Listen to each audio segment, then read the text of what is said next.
खूप असणार यांच्याविषयी जेवढं बोलावं तेवढं कमी. चालतं बोलतं व्यक्तिमत्व आपल्या भागातील संसार आणि परमार्थ दोन्हीही त्यांनी आपल्या जीवनामध्ये शेवटच्या क्षणापर्यंत करून दाखवला आणि तो सुद्धा सुफल झाला. या न्यायाप्रमाणे शेवटच्या क्षणापर्यंत या मातोश्रीनं परमार्थ केला आणि शेवटच्या क्षणापर्यंत संसारही केला.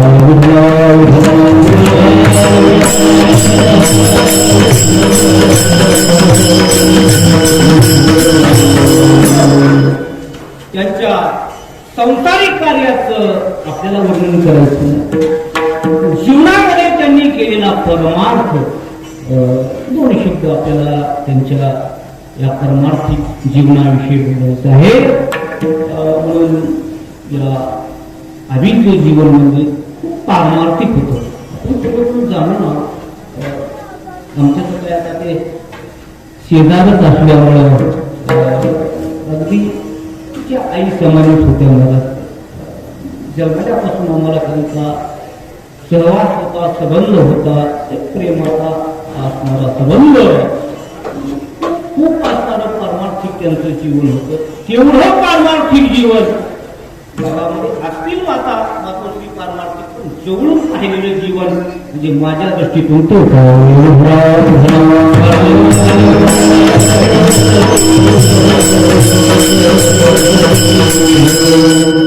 त्यांना सोमवारचा उपवास होता, त्यांना गुरुवारचा उपवास होता, त्यांना एकादशी चतुर्थी असत. मला तर असं वाटतं त्यांची प्रकृतीची ढासाळी त्या उपवासानं ढासाळी असं म्हणायला सुद्धा वापर करता येणार. आठवड्यामध्ये 7 दिवस, त्याच्यातले 4-4 दिवस आधी उपवास धरायचा. आम्ही म्हणायचो आम्ही हे आता नाही, तुमचं वय नाही, सोडून द्या, असं धरतात. निष्ठा असणारी मान्यच करत नव्हत्या. मला एवढं वय झालं तरी आता सुद्धा त्या उपवास त्यांच्या जीवनामध्ये खूप श्रद्धा परमार्थावर, विशेष करून श्री संत गजानन बाबा यांच्यावर एवढी श्रद्धा त्यांची, एवढी श्रद्धा मला त्यांची. आज आता गेल्यानंतर वर्णन करायला काही नाही, मला समोरासमोर वर्णन करू, पण गेल्यानंतर जी वस्तुस्थिती आहे ते सांगायला काही नाही. शेगावचं दर्शन आज आपल्याला घडतंय दरवर्षी, ऐका नाही. दररोज शेकडो भाविक शेगावला दिंडी घेऊन जातो. त्याचं श्रेय जर केवळ कुणाला असेल तर या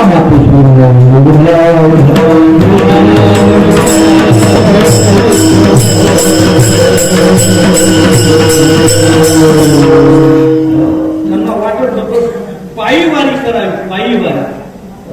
त्यांचं तर स्वास्थ्य बरोबर धनु काकाला सांगितलं पायी वारी कर बाबा. धनु काका तयार झाली पायी वारी करायला. शेगाव आपला जास्त संबंध नाही, त्यांना एकट्याला जायला धाडस व्हायला, एकटं कसं जावं शेगावच्या वारीला, पायी जावं, कधी गेलेलो नाही. मग आगीने मला बोलावून घेतलं. महाराज तेव्हा तुम्ही होतो महाराज, तुम्ही धनु काका दोघं शेगावला पायी पायी जाणार. वारी मला नव्हती करायची. तुका म्हणे सत्य धर्मा वारी, मी अजून वारी शेगाव.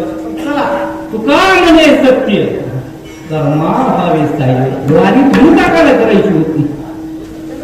पाहिजे होता चांगल्या कामाला सहभागी व्हावं असं साधू संतांचं मत आहे. हे पण तुमच्या बरोबर. म्हणून 7-8 वर्षापूर्वी मला वाटतं पहिलं पाऊल आम्ही शेगावला टाकलं. 5 ते 7 दिवसामध्ये सर्व खर्च त्यांनीच केला. रुपया आम्ही खर्च केला नाही. आज मी वारीला रुपया खर्च नाही. सर्व त्यांनी 2-3 वेळेस जेवणाची हॉटेलमध्ये असेल, चहापाणी असेल, सर्व माझा खर्च त्यांनी केला. पहिल्या वर्षीची वारी झाली आणि मग दुसऱ्या वर्षी असं वाटू लागलं एकाच्या कैवाने भुगवी बहुतांची कोणी म्हणू का आता आपण दोघांना जायचं नाही म्हणून आपण गाव घेऊन जायचं म्हणून हा प्रस्ताव त्यांच्या समोर म्हणला. ते बी तयार झाले. मला त्यांची आई तयार झाल्या. काय खर्च यायचे एवढ्या म्हणला. सगळं आपलं जेवण खावून खावून काय असेल ते टेम्पो मध्ये टाकलं. महाराज उदार अंतकरण केलं. अनेक असणारी भाविक इतर वर्षी जवळजवळ किती वर्ष 18 वर्ष असत धाडसानं वारी करतात. महाराज अनेकांना शेगावचं दर्शन घडते. श्रेय जर कुणाचं असेल तर ते आधीचे राहिल्या त्या कीर्ती जगामधी त्यांची भूतकाळ म्हणायला हरकत नाही. आता त्या वैकुंठाला गेल्या. हे रोपट लावून गेल्या. त्यांच्या माध्यमातून हे रोपट राहणार आहे. मला राहणार आता सुद्धा मला असं वाटतं त्यांना वाटत असेल मी वारीला आडवी येते का काय. चर्चा त्यांच्या समोर बसल्यावर त्यांच्या घरच्या परिवाराला वारी आली कसं करावं. अगदी आता 8 दिवसावर वारी आली. कसं करावं कसं करावं कसं करावं. काकाने तर सांगितलं एके दिवशी उठल्या म्हणजे ते झोपले म्हणले वाघात ना वारीला जायचं म्हणजे जा मुले वारीला माझी चिंता करू नको. धुन करला म्हणजे आम्ही हातात नाही मुलं जायचं. 8-10 दिवस बाकी मुलं जात त्यांनाही ते वेळ लागलेलं होतं. मला वाटतं सर्वांना मार्ग मोकळा करून देण्याकरता त्यांनी आपला मार्ग सुकर करून दिला आणि वैकुंठाचा प्रवास त्यांनी केलेला आहे. सुंदर असणार हे पारमार्थिक जीवन माझ्याही जीवनामध्ये खूप खूप माझं कौतुक करणाऱ्या माझं कौतुक एवढं त्यांनी केलं. महाराज कीर्तन केलं की म्हणायच्या काय वाघाने कीर्तन केलं काय म्हणायच्या. अरे कुठेही शिकायला न जाता महाराज कीर्तन करतो याचं म्हणून त्यांना भागवत कथा केलं होतं. एवढा त्यांना आनंद झाला. माझ्या आईच्या नंतर आनंद कुणाला झाला असेल तर मला वाटतं आईला झाला.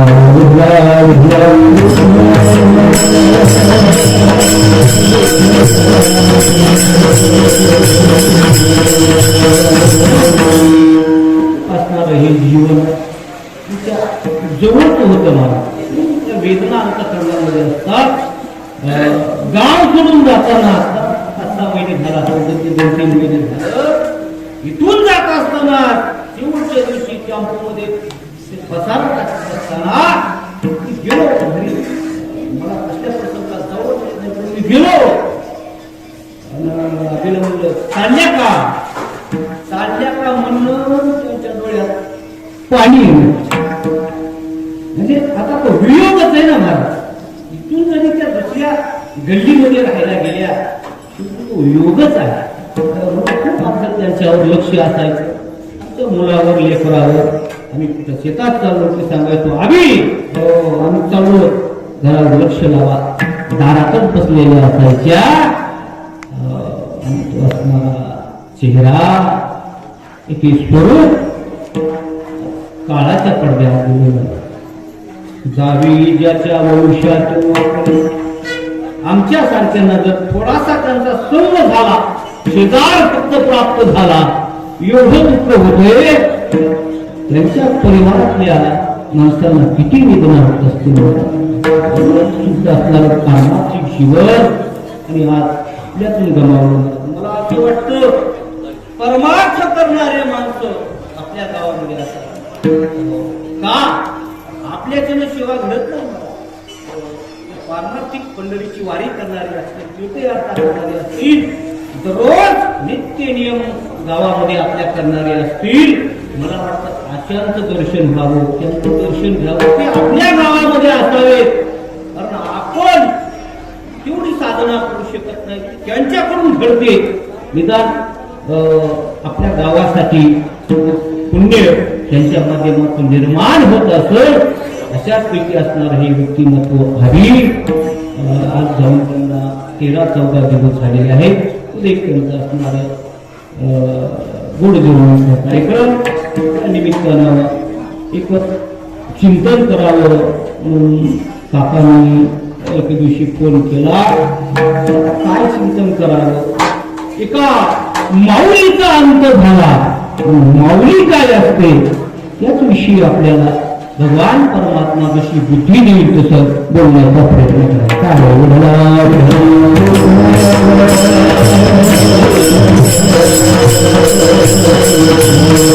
परोपकार करण्याकरता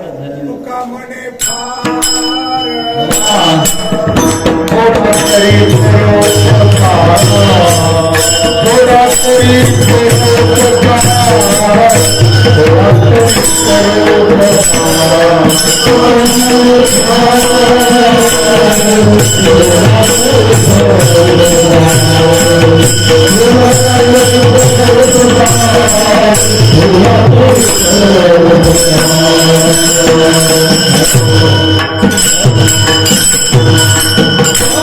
जगद्गुरु तुकोबराया म्हणतात, जास्त जरी परोपकार नाही झाला थोडा का होईना, कारण आयुष्याचा आपला देह कशा करता दिलाय.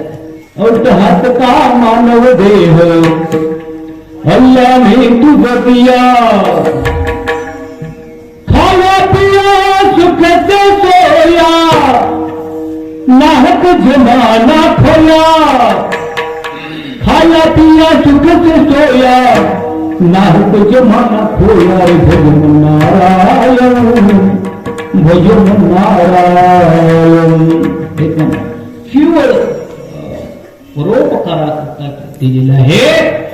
परोपकार करण्याकरता या पृथ्वीवर अनेक वस्तू आहेत, अनेक जीव आहेत. अनेक जण परोपकार करतात. सूर्य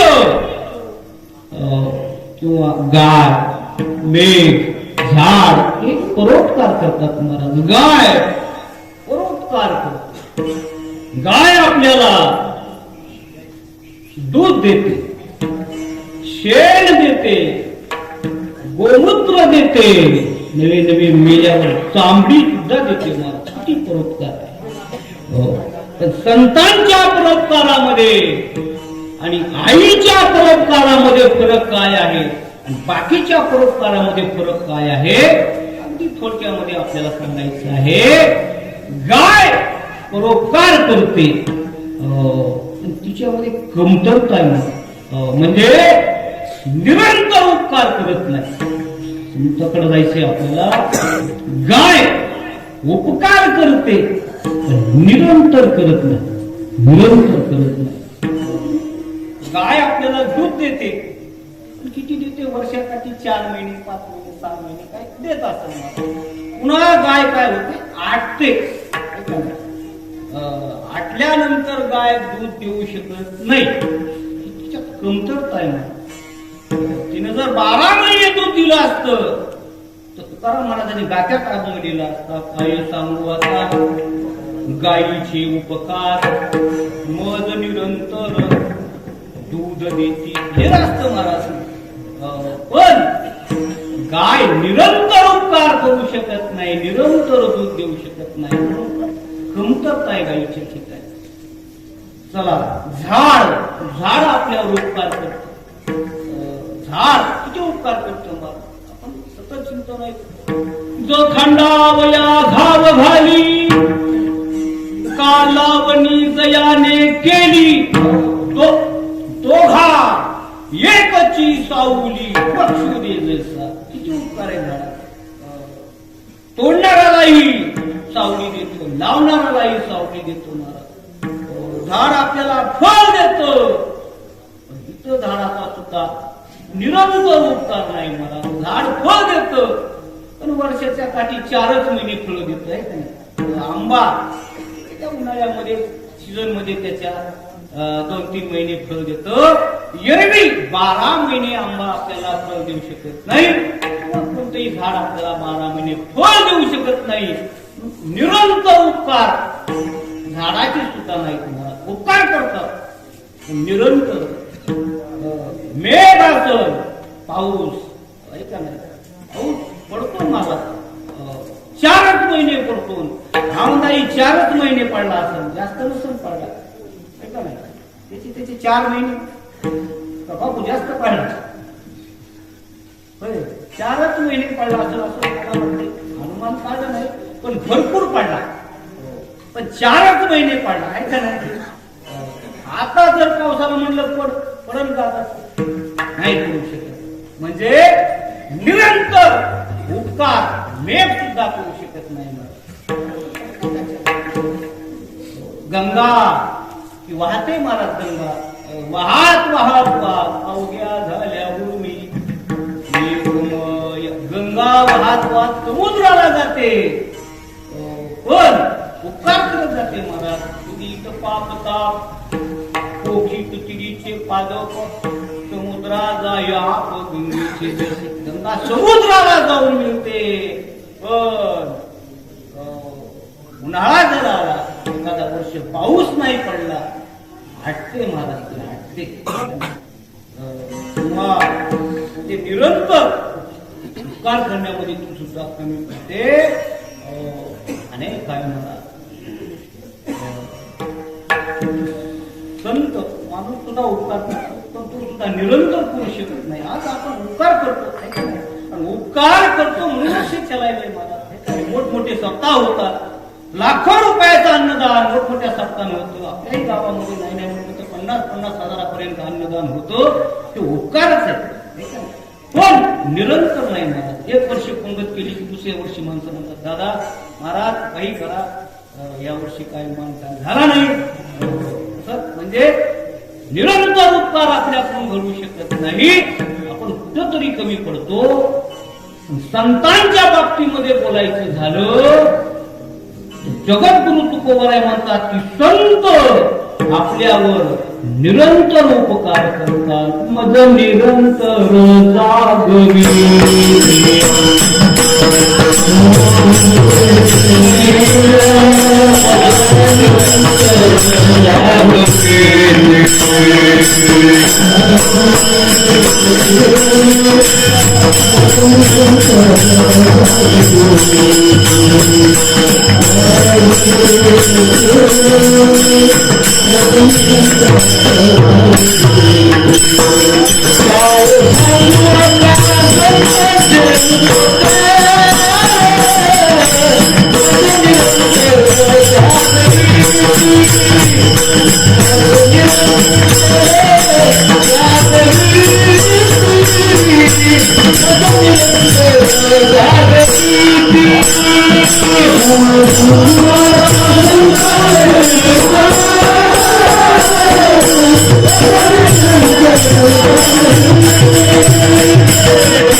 सकाळी उपकार करू शकतात. सकाळी वाचा पुण्यच देते मला. दुपारी वाचा पुण्यच देते. संध्याकाळी वाचा पुण्यच देते मला. मोबाईल मध्ये सुद्धा वाचा दादा पुण्यच देते मला. ज्ञानेश्वरी वाचा कोणताही संत चरित्र वाचा नाही ऐका. कधीही आपल्याला निरंतर स्नान करून ऐका बिगर स्नानाचा ऐका. पुण्य देते निरंतर उपकार. बालपणामध्ये परमार्थ करा. ज्ञानेश्वरी वाचा पुण्यच प्राप्त होतं. तरुणपणामध्ये निरंतर पुण्य. म्हातारपणामध्ये कधीही महाराज सत्संग करा. निरंतर उपकार करणारे संत ऐका. काही साधक म्हणले दादा एवढे संतांचे उपकार एवढे संत उपकार करतात. असे संत असतात कसे काय त्यांचं लक्षण कसे असतात ते तुकोबारा म्हणतात बाबा अरे माय जशी लेकराला असते त्या पद्धतीने संत असतात. अभंगाचं पहिलं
अभंगाच्या पहिल्या चरणामध्ये जगद्गुरु श्री तुकोबाराय सांगतात, संत कसे असतात तर त्या आईसारखी असतात. आईची उपमा संतांना दिली. आईची उपमा संत निरंतर उपकार करतात, प्रेम करतात, माया करतात. ती आई मुलावर निरंतर उपकार करते. निरंतर असं वाटतं वर्षभर माझं लेकरू चांगलं असावं आणि 5-6 महिने दवाखान्यामध्ये ऍडमिट असावं असं वाटतं एखाद्या माऊलीला. निरंतर प्रेम करणारी आई आहे. आईच्या भक्तीमध्ये आपण ऐकत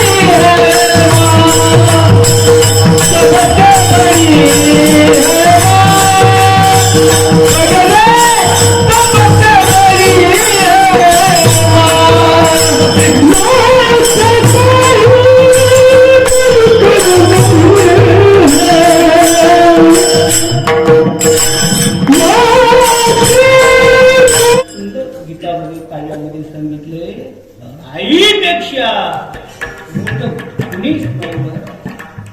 सबसे बड़ी है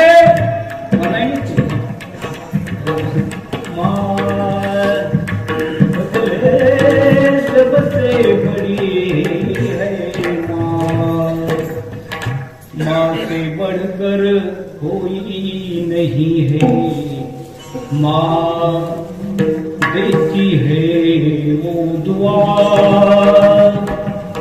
अगले सबसे बड़ी है माँ.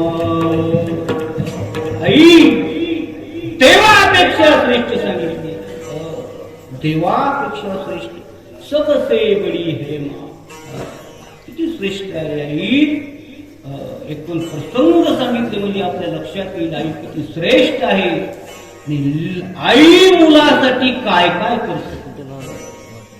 जिवंत उदाहरण तुम्हाला सांगतो. जिवंत उदाहरण आपल्या परिचयातील सर्वस्व आई मुलाला कसं अर्पण करतो.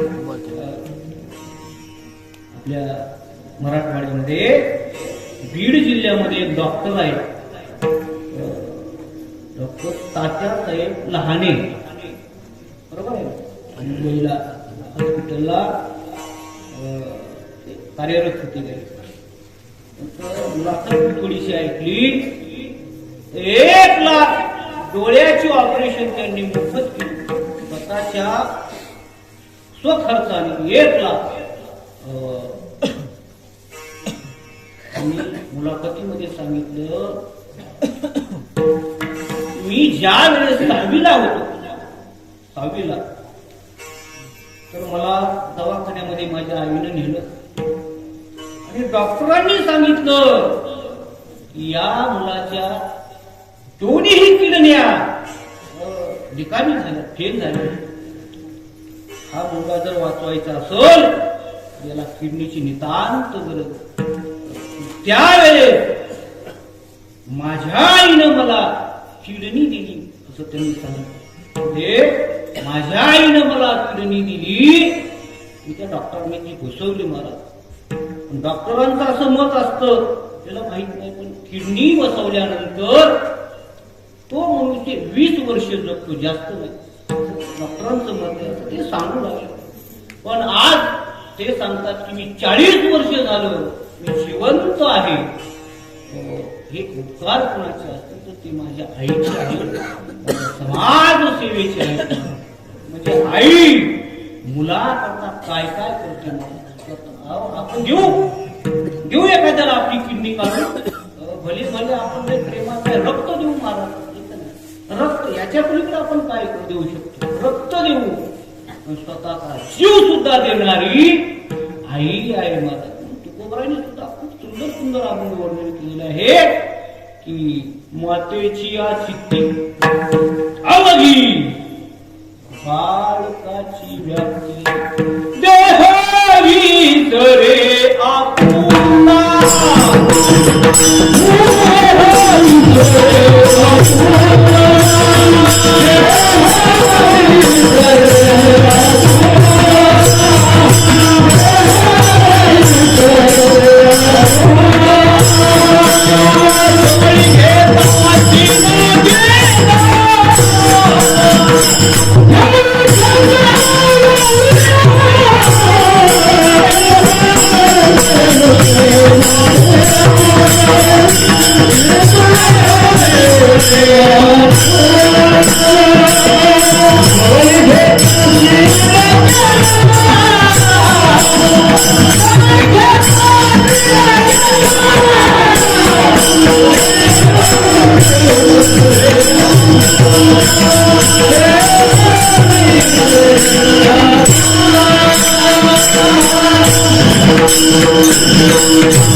आपल्या मुलाला उचलून घेते महाराज. कितीही दमून भागून येऊ द्या, देह विसरे आपुला. मला वाटायला तुम्हाला जवळी घेता शीन गेला. विसरून जाते महाराज स्वतःला. किती प्रेम करते महाराज. प्रसंग ऐकलेला आहे मी. मुलाचं आणि आईचं म्हणजे मुलावर किती प्रेम असतं. अरे चांगल्या मुलावर तसं गाव प्रेम करी. वाईट जरी मुलगा निघाला तरी सुद्धा त्या मुलावर प्रेम करणारी आई असते. आई एक प्रसंग ऐकलेला मी. एक बाळू नावाचा मुलगा होता. मातेच्या लेकुराची ही तर वाही माऊलीची चित्त. आईचंच वर्णन करायचं आपल्याला. आई आपल्याला चिंतन करायचं आपल्याला. शब्द बोलावून प्रसंग सांगतो. एक बाळू नावाचा मुलगा होता. 4-5 वर्षाचा, 5-6 वर्षाचा. शाळेमध्ये जायला लागला. 3री 4थी 5वीला शाळेत जाऊ लागला. एके दिवशी तो घरी आला. आईला म्हणू लागला, आई अगं मला शाळेमध्ये मुलं चिडवतात. आंधळीचा मुलगा, आंधळीचा मुलगा आला, आंधळीचा मुलगा आला. सारखं मला चिडवतात. आई तू का आंधळी झालीस ग? लहानपणी म्हणायचं. आता ती आई म्हणायची, बाळा देवाने मला आंधळ केलं, त्याच्यात काय करायचं? देवाने केलं मला. हळूहळू करता बाळू 10वीला आला. हुशार होता. चांगल्या मार्काला शाळेमध्ये प्रथम आला. नाव कमवलं. आनंद. पुन्हा 11वी 12वी 12वीला तो बाळू महाराष्ट्रामध्ये पहिला. काय तो आनंद. त्या माऊलीला तर एवढा आनंद झाला. आनंदाही त्या आनंदाची जोडा. मुलाचा काय आनंद त्या माऊलीला झाला. अख्ख्या गावाला आनंद झाला. शाळेला आनंद झाला. गावकऱ्यांना आनंद झाला.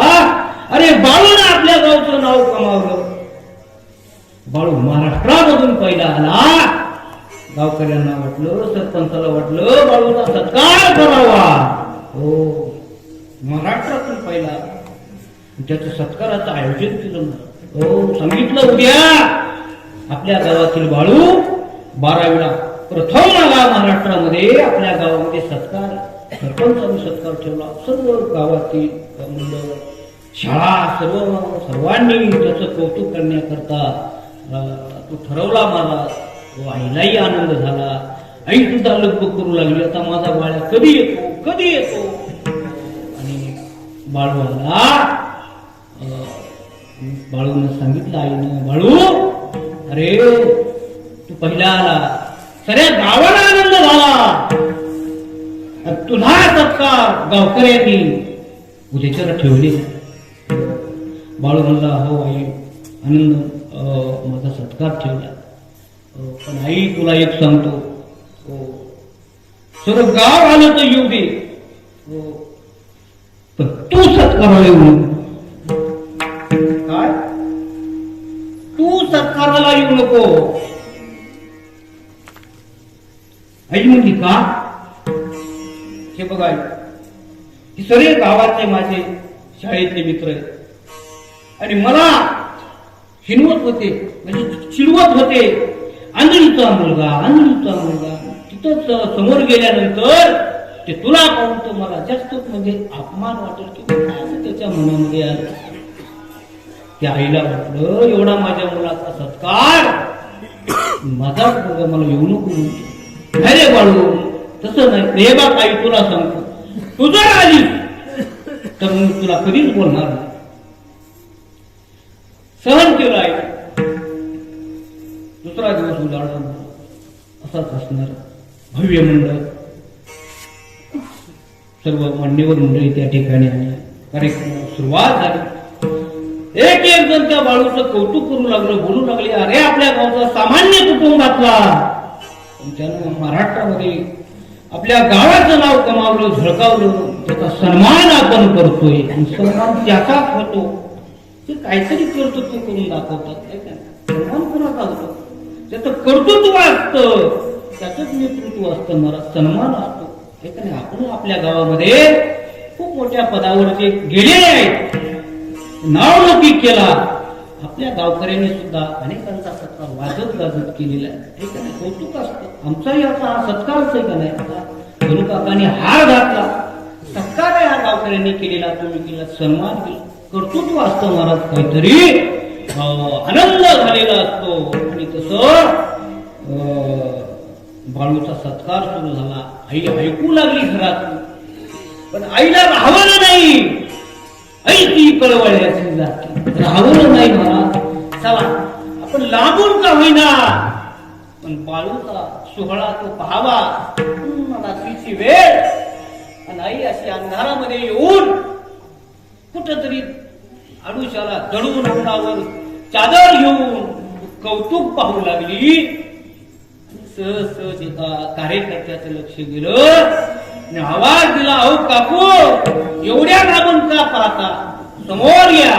अरे कोण आहे? बाळूची आई. बाळूची, अरे स्टेजवर बोलवा. स्टेजवर बोलवलं बाळूच्या आईला. नको होतं ते झालं. बाळूला राग, बाळू बोलला नाही काही, पण जो बाळू तिथून निघून गेला पुन्हा आलाच नाही. 2 महिने झालं, 4 महिने झालं. आईला वाटलं माझा बाळू आज येईल, उद्या येईल, परवा येईल. करता करता करता बाळू मोठा झाला, त्याला नोकरी लागली. परदेशामध्ये मोठ्या एका कंपनीमध्ये त्याला जॉब मिळाला. परदेशामध्ये तो राहू लागला. जवळजवळ 20, 25, 30, 40 वर्षाचा काळ गेला. वाट बघून आई थकली. आणि मग मरणांत अवस्था त्या आईची आली. आणि मग एके दिवशी त्या आईची प्राणज्योत मालवली. बाळू नाही आला, त्याला माहितच नाही. बऱ्याच वर्षानंतर पुन्हा त्या कंपनीने बाळूला महाराष्ट्रामध्ये काही कामाच्या निमित्तानं, सर्वे करण्याच्या निमित्तानं पाठवलं. योगायोगानं परभणी जिल्ह्यामध्ये तो सर्वे करण्याकरता आला. मग त्याच्या लक्षात येऊ लागला, अरे परभणी जिल्हा, पाथरी तालुका, उमरा गाव, अरे हे तर माझं गाव. लक्षात 40 वर्षाचा काळ गेलेला होता. गावात फिरू लागला, कुणी त्याला ओळखत नव्हतं, कारण 40 वर्षाचा काळ गेलेला होता. त्याच्या लक्षात आलं, अरे माझी आई, माझं घर. मग शोधत शोधत शोधत बाळू आपल्या घराकडे निघाला. लांबून बघितलं घराकडं, आई जाऊन 10-15 वर्ष झालेली होते. घरावर ओसाड असं पडलेलं गवत उगवलेलं होतं, सगळं दरवाजे भिंत पडलेल्या. घरामध्ये कसा तरी बाळू गेला. इकडं तिकडं बघितलं, सर्व पसारा, त्याच्या बालपणीच्या वस्तू त्याला दिसू लागल्या. आणि भिंतीवरती एक त्याला फोटो दिसला मला, ज्याच्यावरती त्यानं न पाहिलेला बाप होता आणि त्याची असणारी आई. फोटो त्यानं पाहिला, धावत फोटोकडे गेला, फोटो हातात घेतला, त्याच्यावरली जाडी धूळ पुसली. फोटोच्या पाठीमागे चिठ्ठी लिहिलेली होती. चिठ्ठी खाली पडली. बाळून चिठ्ठी उचलून घेतली. काय लिहिलेलं आहे म्हणतो, त्यानं काढली, महाराज उकळली घडी. त्याच्यामध्ये लिहिलेलं होतं, माझा लाडका बाळू. अरे, माझ्या आईला लिहिता पण येत होतं काय? मग त्याला आणि मग पुढे वाचू लागला, बाळ्या तुझी खूप वाट पाहिली रे, पण तू आला नाही. आणि मग तू मला सतत एक प्रश्न विचारायचास, आई तू आंधळी काय? आई तू आंधळी काय? त्याचं उत्तर मी तुला प्रश्नात सांगणार, पत्रात सांगणार. हे असे प्रसंग मला सांगायला येत नाहीत. माझीच अवस्था अशी होते. कंठी प्रेम दाटे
भावनिक प्रसंग सांगत असताना कंठ दाटून सहसा सांगतच नाही. बाळू ते पत्र वाचू लागला. त्या पत्रामध्ये लिहिलेलं होतं, बाळ्या सतत एक प्रश्न विचारायचा, आई तू आंधळी काय? आई तू आंधळी काय? तर ऐक, आज मी तुला सांगते, भगवंताने मला दोनही डोळे दिले होते रे, दोनही डोळे दिले होते. तुझा बाप दारुड्या, त्याचं लिव्हर खराब झालं, तो मरण पावला. तुझा गर्भ असणार माझ्या पोटामध्ये वाढत होता. तुझा बाप गेल्यानंतर तू जन्माला आला 5-6 महिन्याने. आणि ज्यावेळेस तुझा हॉस्पिटलमध्ये जन्म झाला,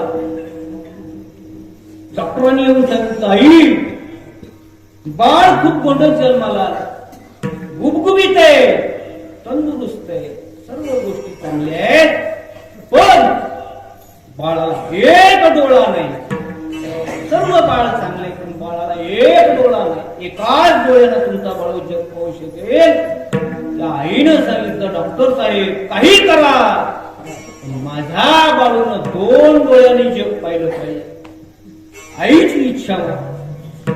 डॉक्टरांनी सांगितलं, तुमच्या बाळूनं जर 2 डोळ्यानं जग पाहावं तुम्हाला वाटत असेल, तर तुम्हाला कोणताही डोळा काढून द्यावा.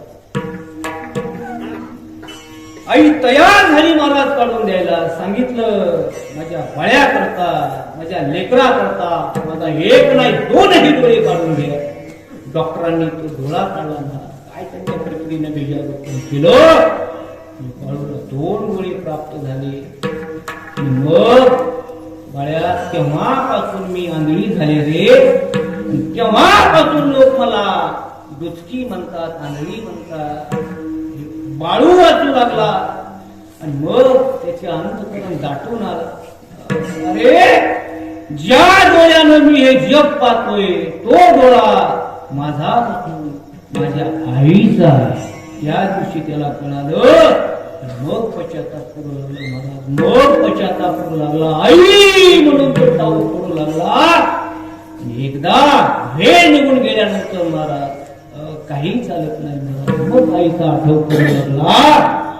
म्हणून जोपर्यंत आई वडील आपले आहेत तोपर्यंत त्यांची काळजी गेल्यानंतर. म्हणून अनेक अनेक काव्य अनेक सुंदर भावगीत हिंदी. हर बात को तुम भूलो भले, माँ बाप को मत भूलना, उपकार उनके लाखों है, इस बात को मत भूलना. चाहे लाख कमाए धन दौलत, बंगला कोठी बनाया है, ये लाख नहीं ये खाक है, इस राज को मत भूलना. हर बात को तुम भूलो भली, माँ बाप को मत भूलना. ज्यांचे गेले तर त्यांचे गेले, पण ज्यांचे आहेत त्यांच्या प्रतापले महाराज.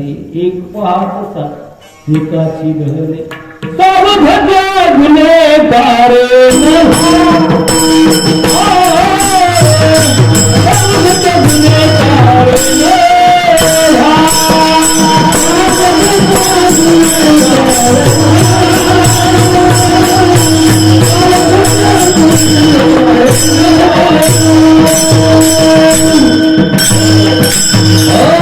ज्यांचे आई वडील जिवंत आहेत त्यांच्याकरता हा संदेश हे कीर्तन. ज्यांचे आई वडील जिवंत आहेत त्यांना कीर्तन ऐकावं. हे कीर्तन त्यांच्याच कामी येईल महाराज. एका मातोश्रीच्या गोड जेवणाच्या निमित्ताने कीर्तन आहे. त्या मातोश्रीची सुद्धा सेवा या परिवारानं खूप केली महाराज. 6 महिन्यापासून तर दररोजच पात्रीची वारी होती महाराज. 4-5 लाख रुपये त्यांना या 5-6 महिन्यामध्ये खर्च आला असावा. ही सेवा आहे महाराज. त्या मातोश्रीची सुद्धा कार्य सामान्य नाही बरं. आई तिलाच म्हणतात, माता तिलाच म्हणतात, जननी तिलाच म्हणतात. माऊली शब्द आहेत महाराज वेगवेगळे. आईला जननी हा शब्द आहे, आईला माता हा शब्द आहे, आईला माऊली हा शब्द आहे. प्रत्येकाच्या व्याख्या वेगळ्या. जननी कुणाला म्हणतात? जी मुलाला जन्म देते तिला जननी म्हणतात. बस मुलाला जन्म देणे एवढं तिचं कार्य आहे, तिला जननी म्हणायचं. जी मुलाला जन्म देते फक्त जन्म दिलं सोडून दिलं मला तिला जननी म्हणायचं. जननी जन्म देते तिला जननी म्हणायचं. दुसरा शब्द आहे माता. माता कुणाला म्हणतात? जी मुलाचं जीवन घडवते तिला माता म्हणतात. राष्ट्रमाता जिजाऊ मासाहेब म्हणतो. राष्ट्रमाता अहिल्यादेवी होळकर त्या राष्ट्रमाता आहेत. यांनी मुलाला घडवलं जीवन. 6 वर्षाच्या छत्रपती शिवरायांना जिजाबाईंना ज्ञानाचे धडे शिकवले, महाभारताचे धडे शिकवले, रामायणाचे पाठ शिकवले महाराज. ऐका नाही, छत्रपती शिवरायाचं रत्न या महाराष्ट्राला प्राप्त करून दिलं. तिला माता म्हणतात. जी मुलाला घडवते तिला माता म्हणतात. ही माऊली ज्यांचं आपण गोड जीवन साजरं करतोय, 4 मुलं आहेत पण एकही व्यसनी नाही. काहीच नाही, आता तरुणपीचं काहीच नाही, 4ही मुलं इथंच आहेत. हो, एकही व्यसनी नाही, एकही असणारा मांसाहार करणारा नाही. चौघांच्याही गळ्यामध्ये माळा आहेत, माळा. वारकरी संप्रदायाची सेवा करणारे. हे कशाचं कार्य? शिवाय त्या माऊलीचे उपकार. घडवलं महाराज मुलांना, ऐका ना, हा घडवलं म्हणून अशाच चिंतन असतं महाराज, ऐका ना. जी जीवन घडवते तिला माता असं म्हणतात महाराज. माऊली, माऊलीचे चिंतन आपल्याला करायचं. जी जन्म मरणाच्या चक्रातून मुक्त करते तिला माऊली. महाराजांनी गणगावमध्ये चिंतन केलं, मदाल असेल, खूप सुंदर कथा सांगितली. गावामध्ये सुद्धा सविस्तर वाटल्यास उद्याच सांगा, ऐकू द्या लोकांना, ऐका ना. मी मदालशीचं चरित्र ऐकलं नव्हतं, आणखीन एकदा सांगा. मदालशीचं चरित्र खूप महाराजांनी गणगावमध्ये सविस्तर सांगितलं. उद्या कृपा तुम्हाला विनंती आहे, एका मातेचंच आपल्याला चिंतन करायचं. त्या निमित्तानं मदालसा मुलाला घडवलं, महाराज घडवलं. अशी असणारी ही माता, अशी असणारी मातेचं चिंतन आहे. ही आई, तिचं चिंतन आपण करायचं. आणि असेच संत असतात महाराज, ज्या मुलानं माझ्या सत्कारला येऊ नको, माझा अपमान होईल, तू आंधळी आहेस, असं जरी म्हटलं तरी जिच्या अंतःकरणामध्ये प्रेम निर्माण झालं महाराज, म्हणजे कृतज्ञ जरी मुलगा असला, प्रेम करते आहे. चला संताकडे जाऊया. संताकडे कितीही कृतज्ञ असला, कितीही पापी असला, कितीही वाईट असला, अरे त्रास जरी दिला तरी उपकारच करतो, तू संत असतो. असं संतांचं एखादं उदाहरण दाखवा की एखाद्या संतानं रागाच्या भरात एखाद्याला शाप दिला. आहे आपल्या वारकरी संप्रदायात संताचं शाप देणारे संत नसतात. जे शाप देतात ते संतच नसतात. ऋषी मुनी तपस्वी असे असते, संत नाही महाराज. तुका म्हणे तोची संत, सोशी जगाचे आघात. आघात संत करणार संत असतो महाराज. म्हणून जगाने कितीही त्रास दिला तरी त्रासच सहन केला नाही, उपकार केला. चला एकच उदाहरण पाहू. आपले पाहुणे 11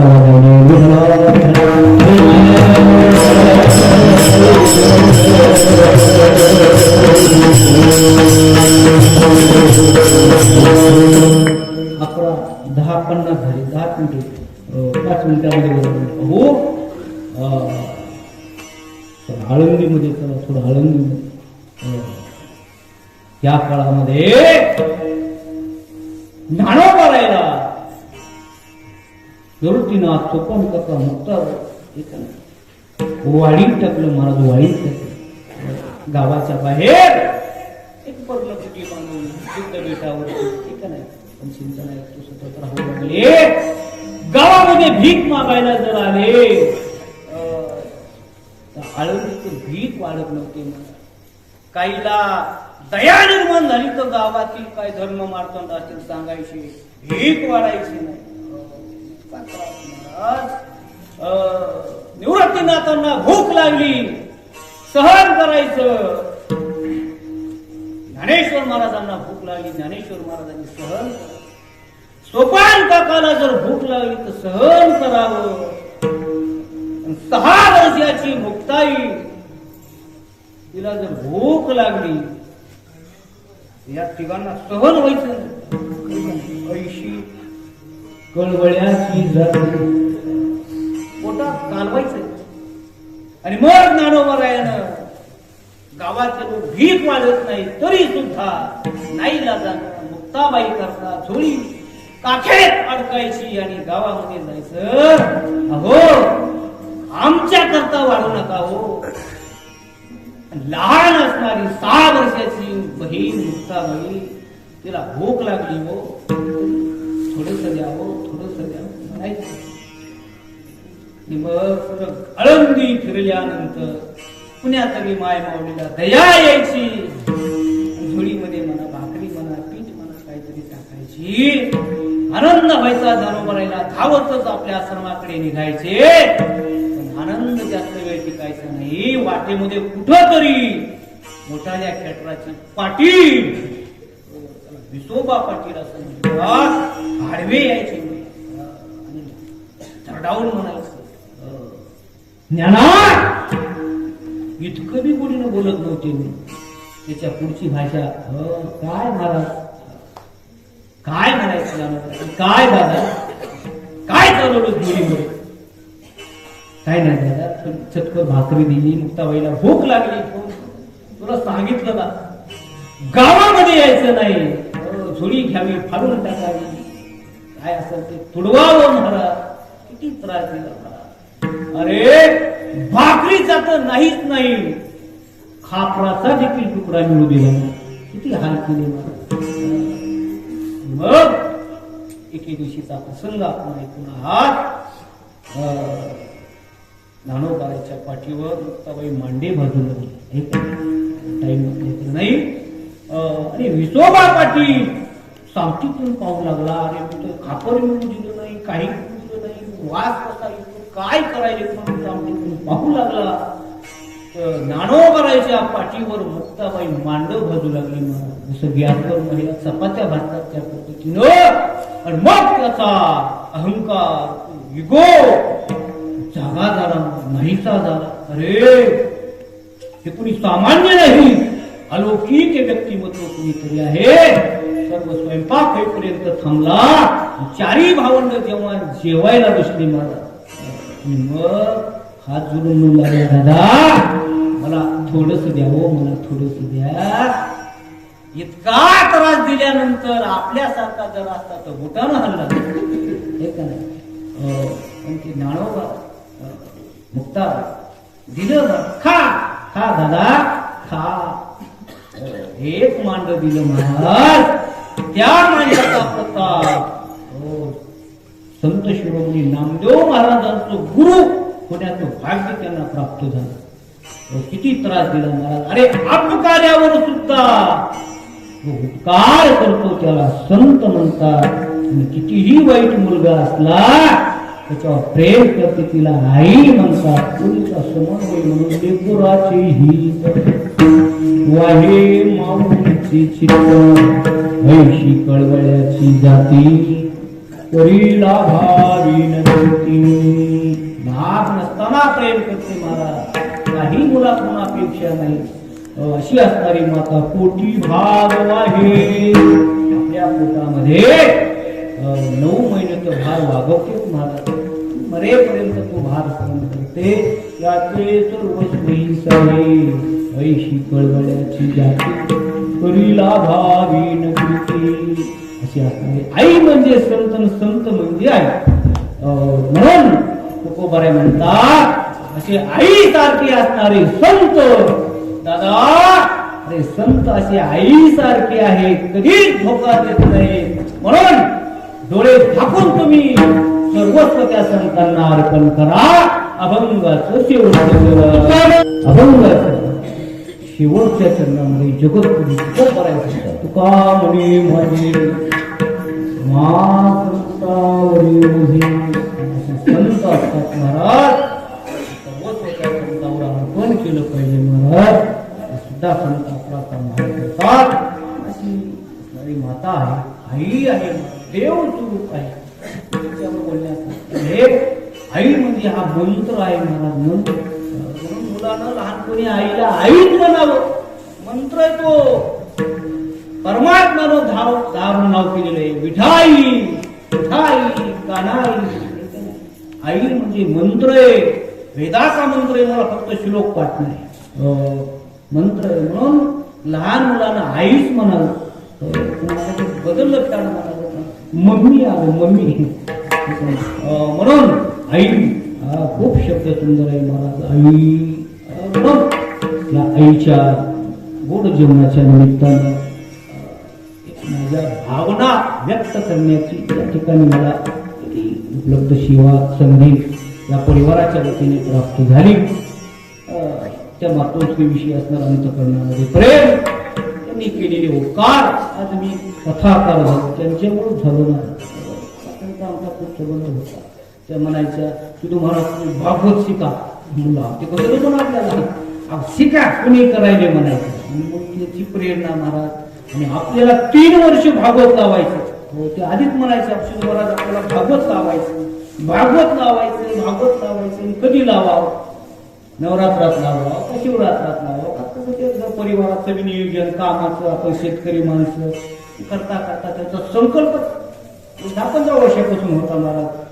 आणि मग योगायोगानं तो त्यांचा संकल्पही पूर्ण झाला. त्यांच्या माध्यमातून त्यांना कथा करायची होती, तोही त्यांचा संकल्प पूर्ण झाला. आणि काय त्यांच्या वाऱ्या करायच्या शेगावच्या आणि केल्या महाराज. उत्तम चिवडी कीर्तिमान, जोपर्यंत आता ही शेगावची दिंडी आहे, मूळस्थान ते आहे, जोपर्यंत दिंडी राहील तोपर्यंत त्यांचं नाव राहील. 80 चराचरी कीर्ती ज्याची किंवा उत्तमची उरे कीर्ती मागे या न्यायानं कीर्तिमय त्यांचं जीवन होतं. असे जातीवंत माणसं, जुनी माणसं गावातून गेले. शहाण्या माणसाला दुःख होतं बरं. सगळ्यात अज्ञात स्वरूपातली गावातली शहाणी माणसं असतील, एक गावातलं चांगलं व्यक्तिमत्व गेलं की निश्चितच दुःख होतं. मला मी शब्दाच्या द्वारे व्यक्त करायलो अनेकांना दुःख होत असतो महाराज. गावातली ही जुनी मंडळी आहे महाराज, जुनी पिढी गेली महाराज. आमचा भजनामुळे जुन्या माणसाची संबंध आहे माझा. बरेच जुनी माणसं गेले ते दिवस राहिल्या त्या आठवणी. मला आमचं कौतुक करायचं, आम्हाला आनंद वाटायचा. म्हणजे आमचं कौतुक करणारी माणसं निघून चालली मला. दुःख झालं दुःख. म्हणून या मातोश्रीच्या गंगापूजनाच्या निमित्तानं या ठिकाणी शिवरीची संधी अभंगाचं आपण एकच चिंतन केलं. 2-3 चरण राहिले. कधी आला योग गणेश महाराजांनी प्राप्त करून दिला काय काय मातेचं चिंतन. मातेचं चिंतन केलं म्हणजे बाप कमी असं नाही बरं का. बाप आपल्याला कमी सांगतो, तुम्ही संत मायबाप. मायबाप एकच शब्द आहे मला. बापही त्या तोली मुलीचा आहे.